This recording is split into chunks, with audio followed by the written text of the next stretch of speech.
just because I love shows about big, messy, dysfunctional families. Shakespeare once said all the world's a stage, but he didn't tell us how to get there. This is Steps to the Stage, a 7th Street Theater podcast.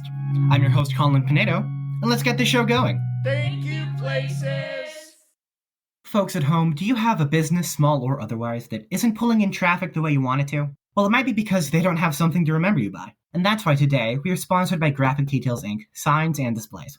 They will print out your banners, they'll cut vinyl, they'll do window graphics for the company cars. We're talking business cards, banner stands, LCD displays, tabletop displays, logos, all in full living color. Again, that is Graphic Details Inc. here in Chino, California. Thank you so much.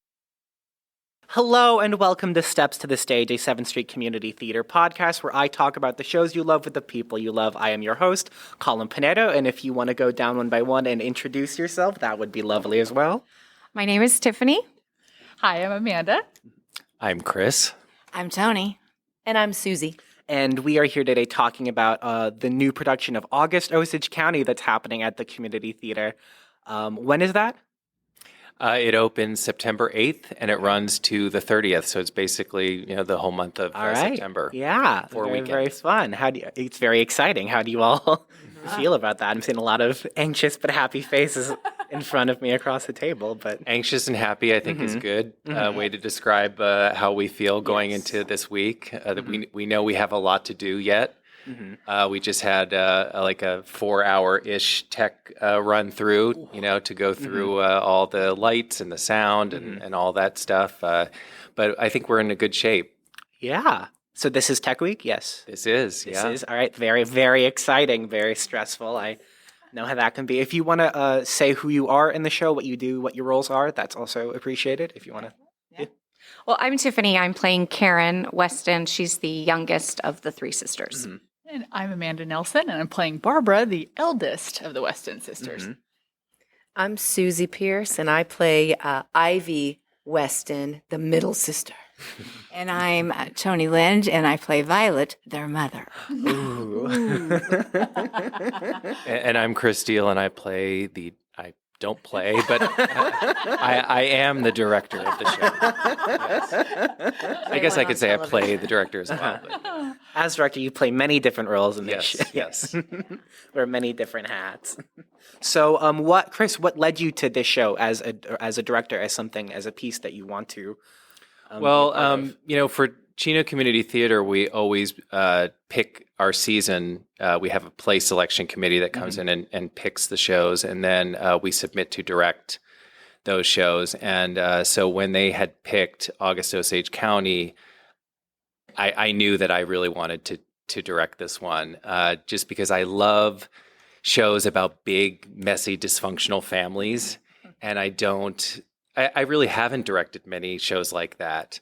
But, when you have just one setting and a bunch of great characters, and that for me is like the best kind of theater. I just love it. And this is, the epitome of a big, messy, dysfunctional family. And so there's just so many great characters. And I knew that this area had some amazing actors, and I knew that we would be able to pull this off. This is not an easy show to do. It's not done a whole lot. Many people might not even know the show at all unless they've seen the movie, because it just hasn't been done, at least that I know of, in this area for a while. It's a big undertaking, which is why I think a lot of theaters kind of stay away from it. But we really wanted to do something like this, something that was challenging and big, and I think we're going to pull it off. Yeah. Speaking as you said that it's not the most well-known show. I didn't know much about it until you started doing it here, and we started looking into it for this episode. So would you mind walking through some of the larger beats? Well, it's a Pulitzer Prize winner to start with, from 2007. It kind of captured, I think, at the time that the play came out, kind of the cultural zeitgeist of the time. And in fact, it still feels like it does, almost over 15 years later. It still feels very relevant in so many ways, even though the world has changed a lot since then. There's so much that's, the play sets up a lot of the things that are happening now in our country, and a lot of the divisions and stuff like that, you can kind of see setting the stage in this particular play. This is about an Oklahoma family that the patriarch, Beverly Weston, who's I don't know if he's a famous poet, but he got some attention years ago for a book of poetry that he had written. And that kind of set his reputation, and he became a teacher and also a major alcoholic. And so he goes missing at the very beginning of this play. And so there's like a mystery through this whole play of what happened to Beverly. And the whole family comes together.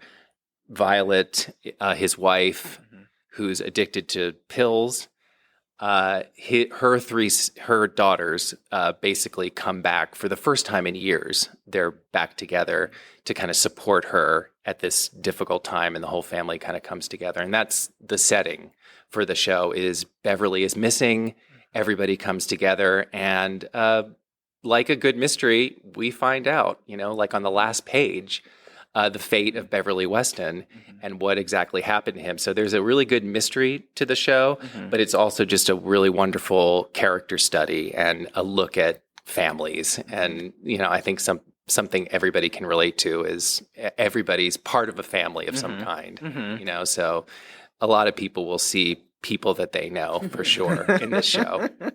Yes, they will. Yes. Whether they want to admit it or not. Yeah. Absolutely. So what has drawn you to your characters? How do you see yourselves and your characters, and how do you relate and find familiarity in them for our other four?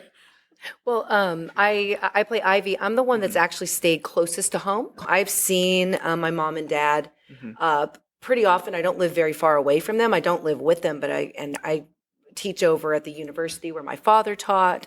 No, I don't teach. I'm the librarian. Sorry.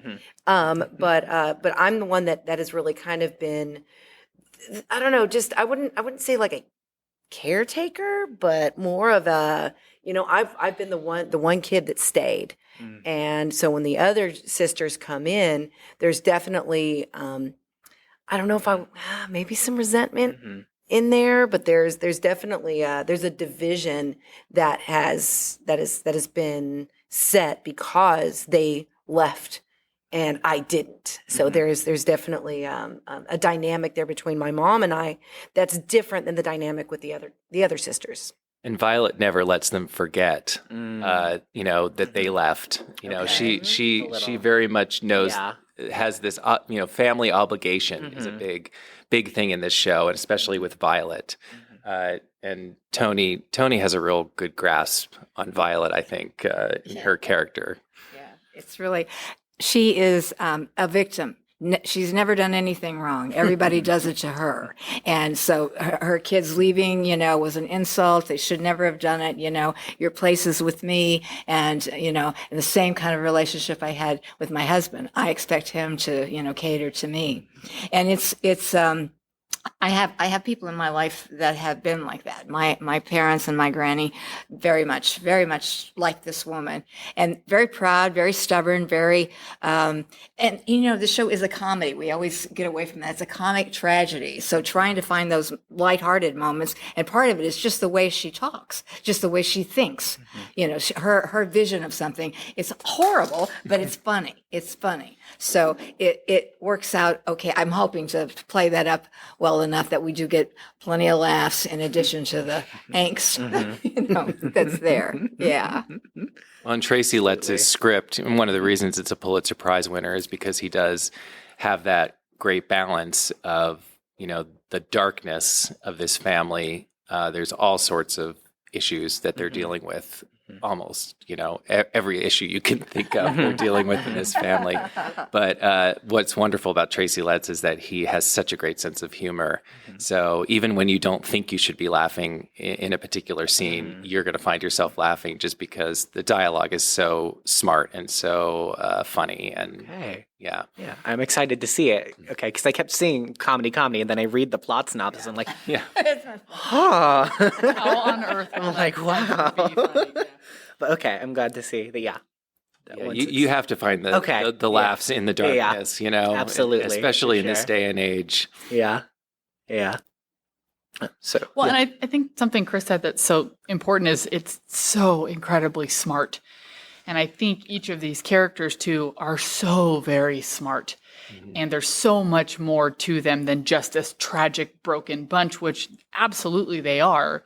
They're steeped in their own humanity, but there's so much to them. I mean, this is a family of intellectuals, writer, father, professors in the family, librarians. These are people that, they have so much to offer, but they've been held down and held back, I think, by a lot of these familial patterns and a lot of generational trauma and addiction and, mental health. And especially this is an area of the country, I think, and the kind of family that doesn't talk about those things. And so you carry all of this around with no life raft, no one to help you. And especially for the sisters, I feel like they've just spent their lives trying their best to just float, to stay afloat in the midst of all of this. And, as Suzy mentioned with the caretaking aspect, it was never voluntary. It was always just something they have to do because of their parents' issues. Violet and Bev being so weighed down in their own addictions, and that's really their number one priority is getting what they need to feed those. And their kids have been left to fend for each other and themselves. And for Barbara in particular, being the eldest, that care role was just all she ever knew. And she's survived in that, and leaving, I think, was in part because she started her own family and, had new people to care for and was finally just done, exhausted, I think, by the weight of it all. So, Yeah, and I think with Karen, the youngest, she saw what was going on and she got out first. There was she wasn't a favorite. She wasn't close with the sisters. And so I think the easiest thing was to just get out of Dodge, basically. Because when she comes back, she's deluded herself to think that everything's just going to be fine. We're here for a sad thing, but I get to reconnect and it's going to be a good time and everything's going to be all right. She walks into the situation wearing rose-colored glasses when she knows they're going to be ripped right off of her. There's no space for happiness. And so I think Karen in particular comes in with this idea that if I'm happy, everyone else will have to be happy around me. And that just is not the way this family works. Yeah. And you see Karen also, she comes in and you can tell she's not there to grieve with her sisters. She's there to connect with them. She's there to she sees this as a bonding experience, and she's really the only one that does. But there's so many just interesting family dynamics with this show, and everybody just, knocks it out of the park. I mean, I think people are going to come to this show and be shocked at the end when they find out that these people aren't all related in real life because they're so good at just being sisters and being daughters, and it's really quite amazing. The power of acting. Thank you, Chris. They're already cast, so I don't have to butter them up. And I always try to find, and this is something I've talked about before, the north and south of a character. And so having to do that with these type characters is really extraordinarily important because, she does need some sympathy somewhere. Why is she the way she is? And why does she expect this from her daughters? And they still want validation. They still want approval, and I think most people can relate to that. We want our parents to love us, accept us, and that's just a thing that happens all the time. So not too good here, though. Well, and I think that's part of it, too, is that what's important about a piece like this and this kind of art in general is each audience member is going to have their own unique experience. Right. They're going to see, like Chris said, people they know in different people. They're going to identify, sympathize, empathize with different people, different parts, different moments. And I truly believe that no two people are going to see this thing exactly the same way, because each character, the humanity in each of them is very real, but so is the opposite. And it's that polarizing kind of thing. And I'm excited for people to get to dig in and really let it kind of wash over them and see where it takes them. If you need insurance, Vince will work for you. Vince Polito is a local farmer's insurance agent who wants to help you out. Auto, home, renters, and more, open 8 to 5 on all weekdays. Over 35 years experience and licensed in 4 states. Call now. And as actors, we get to do that. Well, we've discussed, like even Chris and I today, I kind of told him, hey, I think this about Ivy, and he goes, yeah, well, that's character stuff that the audience is never going to know that that's actually what happened, but that creates that absolute authenticity as creating an actual person versus just saying these things and but and they kind of come from me. It doesn't come right away. I wouldn't say I'm one of those people that walks in going, hey, I know exactly. I'm pretty sure about this Ivy, especially because I don't play characters like this that often. She's a little more she stands back. She's definitely not like Barbara, where she comes in kind of like she's going to charge in and stuff. No, she's pretty well wrapped around her mom's finger, even though she really is trying to create these boundaries. But I don't think that Ivy is ever really Long suffering is a title I would give to her. Yes, yeah. Yeah. Long suffering, and she's one of those people that I think the audience is going to be like, why doesn't she just effing leave? Why doesn't she go? And then that's something that I think that a lot of people are going to relate to is, you hear this a lot where you know that there's a person in an abusive relationship of some kind, and they're like, well, why do they go back? Or why do they stay? Or why don't they just do that? And that's the thing. It is so much more complicated. And so with my character, with my studying, I've tried to diagnose my mother with some kind of something, so then I can start to figure out, well, why Ivy reacts the way she does to that, because I've decided for myself what is wrong with Violet, and that's this is the effect that it is created in this person that she created. Thanks, Mom. Thank you very much. Wow.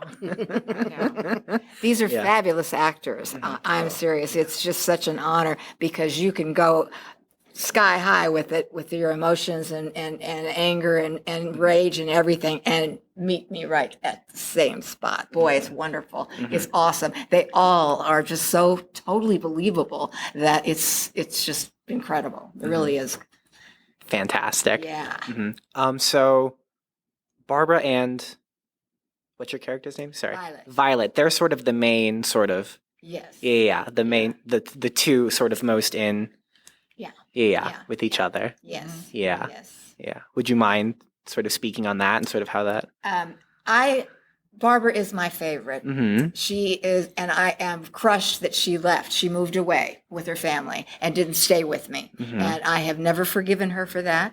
And it's very important to me that she comes back and pays homage to me. She owes that to me.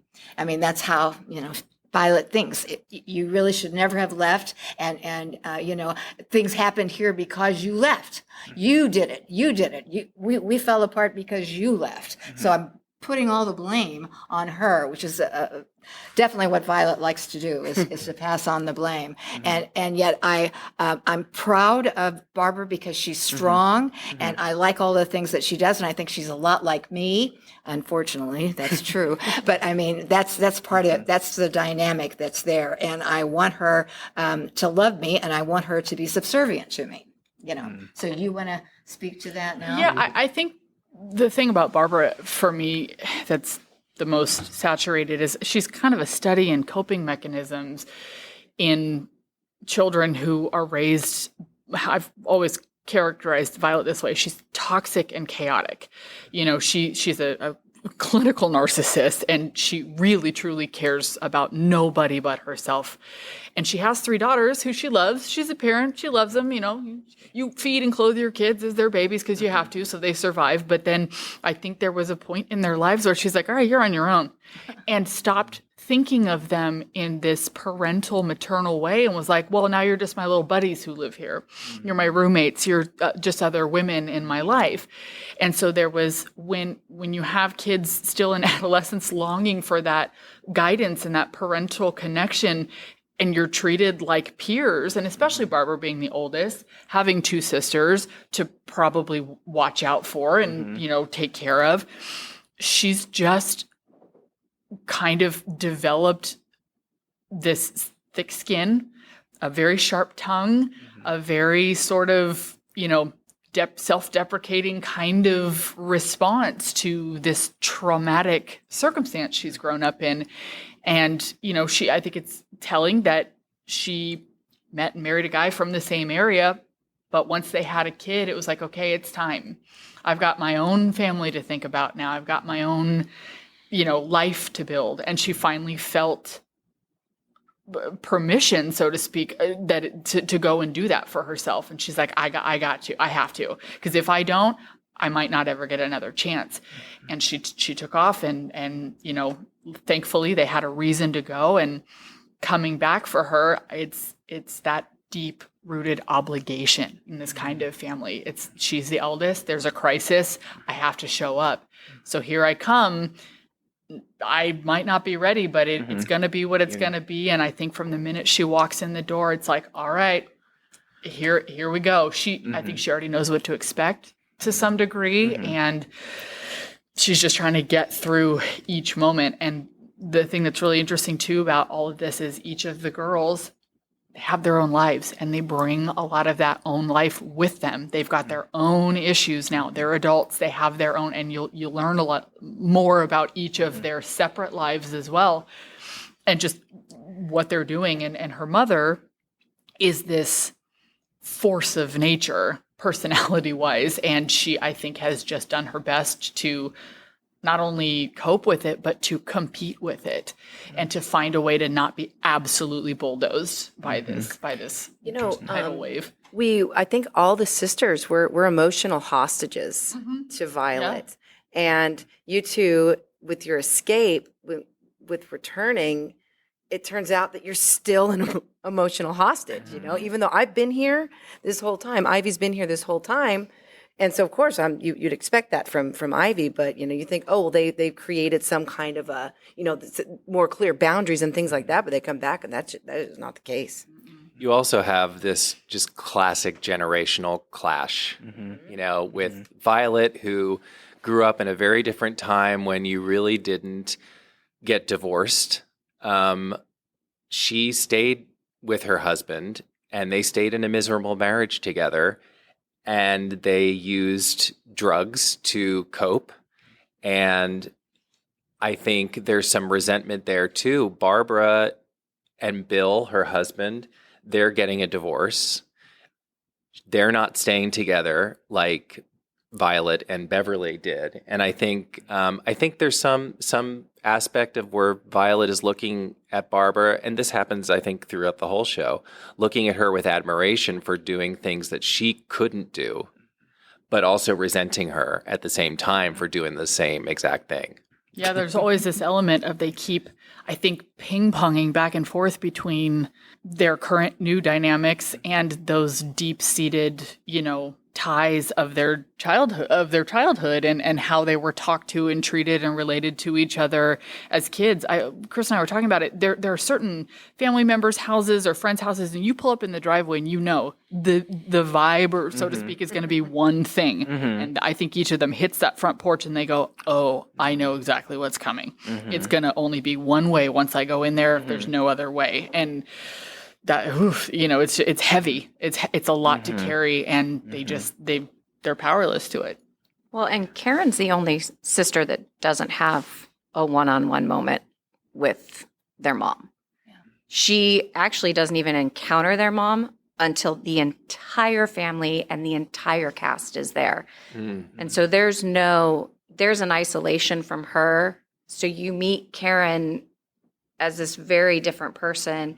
And then when mom shows up, it's like Amanda was saying, it's kind of that jolt. You go back to where you were and when you were in those moments of that age or wherever that time was that you get locked in. And I think that's what happens with Karen in particular. Once mom shows up, is she is, I would guess, 13 from the moment mom speaks to her. She goes from holding herself and trying to prove that she's a grown up and she's this grown woman and she has this life and she's been through these things. She's learned all of these lessons. Mom shows up. She is 13. It is head down, just completely reverting back to who she was. And we're all in our 40s. Yeah. These children are, I mean, it's not like her daughters Not are like 20. super young. Not that 40 is old, of course, but You're adult. but yeah, but like not, yeah, we're, people really they're expected. I think in our society, by the time you're 40, you're kind of expected to have your, what together. And because we're not allowed to cuss on this podcast. No, as far as I'm aware, no. Please don't. As far as I've experimented with, they will not allow me to. All right. We should tell your podcast listeners that we're allowed to cuss in the show for sure. Oh, yes. Oh, my So goodness. this is not something you want to bring your kids to. If Gina community. this yes. is not G-rated by any my means. gosh. Yes. Oh my gosh. Yeah, we throw around a few F-bombs on the stage. At least some of the characters do. Not everybody does. It's but- pretty much all me. It's Violet and Barbara. They're the potty mouths of this show for sure. For sure. But and there's other family members too that we should mention too. We have Maddie Faye and Charlie, who are Maddie Faye is Violet's sister, and there's a whole backstory with that too, with Maddie Faye and her husband, with their child Charlie, little Charles, and there's definitely a connection with one of the daughters, with little Charles, that we find out later. And there's all sorts of like twists and turns actually throughout the whole show. Like I said, there is really a classic mystery kind of structure to this where you find out there's revelations about people. And so, even though you're getting this big family character study, there's all sorts of stuff going on in this show. So, it's a 3-act long show, but it moves like so fast. Like nobody's going to be bored by this, believe me. No, and that's what's amazing is that you look and you're like, we just got through the whole show. That was great. And you look, you're like, oh my gosh, this is kind of a long show, but it doesn't feel like that. That's great. Are you guys doing the 2 intermissions or? Yeah. Okay. Yeah. Two intermissions, 3 acts. Okay. Yeah. Yeah. Fun. Yeah. But it moves like gangbusters. Mm-hmm. Yeah. Not 2 15-minute intermissions. One Okay. shorter. Okay. Yeah, I see. yeah. I see. Yeah. And there's so much to look at, so much to see, so much to keep up with. I guarantee you'll be talking. The audience will be talking to each other at each intermission about what they just saw. Yeah. For sure. Yeah. And good rise back home too. Yeah. Discussing the show. This is just Yeah. kind of one of those shows that you're going to be thinking about this for like 2 weeks later. All right. Yeah, a while. Very exciting. And if you haven't seen the movie, let me give my personal petition. Please do not watch the movie until you come see the show. Okay. The play came first, and it is. I think it's something really special to see it as the author originally intended it. I think he was pretty involved with the production of the film. And There there's are just some things I will say that are just meant to be on stage. Yeah, and I think this is a play that's just meant to be seen on stage. No shade against the movie. No. I just feel like the movie is a movie, and I don't think this material is best suited for that, kind Medium, of thing. I think this is a stage play. This is theater at its best, and you want to see this on stage for sure. That sounds exciting to me. Yeah. That sounds Well, those are the things that make it attractive to audition for. Yes. Is that as an actor, there's a lot of meat to go around. And I know for me in particular with this show, there aren't a lot of shows that are being done on a regular, even semi-regular basis that are non-musicals that the leads are women. That you have to have not one, not two, you have to have at least 5 women who can come out and stand on a stage together and deliver the material together. And men get that opportunity a lot. I mean, we could name tons of them, and they're great shows.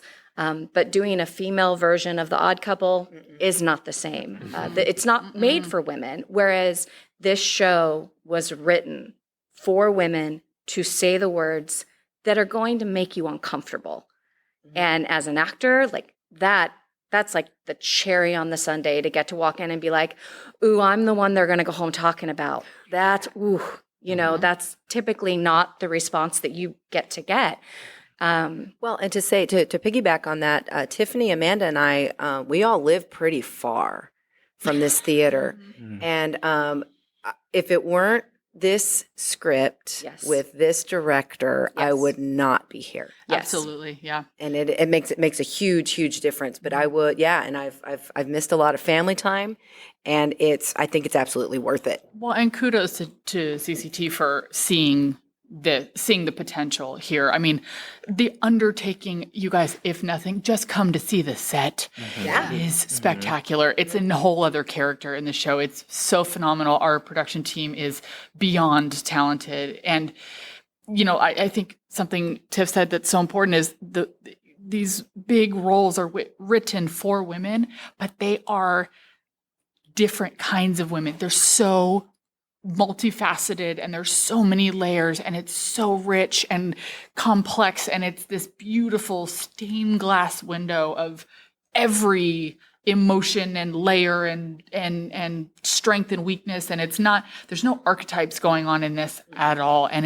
I think that's what makes it so beautiful too. You know what you've just done though? We've really got to put on a great show based on what you just said. We cannot screw this up now. And I should also say we have some wonderful men in the show too. There's a man in there. While this is definitely a female centered show. There's a lot of great guys in our cast as well, and they definitely add to the whole tapestry of this particular play. So I don't want people to think that. There's so many different kinds of characters in this play, and I love that. Especially the men, I think what's beautiful about the male parts is the same thing, is they get to have just as much softness as they do hardness. They get those layers too. Like I said, there's nothing archetypal. These men get to have these beautiful, deep, rich lives to themselves as well. And the guys these men are all just so lovely and warm and. But building on what Tiffany said, they are characters who are reacting to the women and not the other way around, which is usually the case, where the women characters there are there just to react to the men, where this is all flipped for this show. And I love the fact that it's a male writer. Yes. Too. It didn't take a woman to have to write this and these great female characters. Kudos to Tracy Letts. Absolutely. Well, and that's the beauty of the men in the cast too, is that they are so happy and supportive in that role reversal. Like they were just as excited when you talk to the men and they're like, oh yeah, there are good roles for men in here. I knew I had to come down because I could do A, B, or C.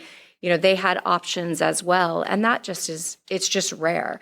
I mean, I know while it made Chris's job a little bit more difficult in casting, it's always nice to have a refrigerator full of food as opposed to just a shelf full of food. And he got to have a whole refrigerator full of food to create something out. And there's a lot of food in this show. Oh yeah, there's a lot of food in this show. Eat dinner before you come. The focus of this show, the central kind of centerpiece of the show, I should say, is this fantastic dinner scene. And I think we've all seen scenes like this in movies and stuff like that. I think the show Brothers and Sisters, if you remember that, it was like every episode had this crazy dinner scene where the whole family gets together. But this is one of those shows that has just like an amazing dinner scene. It's so fantastic. And Toni is just, she'll just blow you away. Kills it. Thank you. Yeah. Yeah. All right. Well, I think that's about all the time that we have today. Thank you so much for Thank you. speaking with me and sharing everything today. Thank you so much. All right. Come see us. Yes, August Osage County. When and how to get tickets? Or just when for now? Yeah, the show is September 8th to the 30th, Okay. and we have performances on Friday nights, Saturday nights, and Sunday nights, or Sunday afternoon. But we also have, we're having a talk back on our first Sunday. So if you want to meet the cast after the show and be able to ask questions, this is a perfect show for that. So we will have a talk back after this first Sunday matinee of the show. Yeah. Perfect. Well, thank you so much for joining me here. You were wonderful. Thank you. In today's day and age, it's more important than ever to remain informed and present in your community, which is why today we would like to highlight the Chino Champion local newspaper. Make sure you keep up with all of Chino's great local events like festivals, meetups, and live performances, virtual or otherwise. The Chino Champion. Thanks for tuning in. Please, subscribe to Steps to the Stage on your favorite podcast platform, and don't forget to follow us on Instagram, Facebook, Twitter, YouTube, all that good stuff. And scene.